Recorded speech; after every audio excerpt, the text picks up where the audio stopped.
Dead on arrival ang isang motorcycle rider matapos na atakihin sa puso habang nagmamaneho at makabangga sa isang nakaparadang tricycle sa barangay Icanbato, Caramuran, Catanduanes tanghali nitong Martes. Kinilala ang biktima na si Antonio Ferrer, 48 anyos, mangingisda, may asawa at residente ng barangay Dariao, parehong bayan. Batay sa impormasyon, pauwi na sana ang biktima at ang 5 taong gulang nitong anak nang mangyari ang insidente. Agad naman silang isinugod sa Caramuran Rural Health Unit, ngunit sa kasamaang palad, hindi na swinerte pang mabuhay ang nasabing motorista.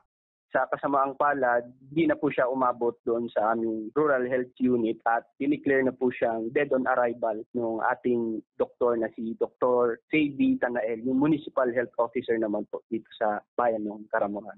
Napag-alaman din na nakainom ng alak ang biktima, wala rin itong suot na helmet at walang dalang lisensya. Hindi naman po kami nagsasawang magpaalala. Araw-araw naman po kami nagkakaroon ng barangay visitation sa 27 barangay na aming nasasakupan na nagpapaalala sa tamang pagmamaneho ng kanilang mga sasakyan na kung maaari ay huwag silang magmaneho na nasa influence po sila ng alcohol.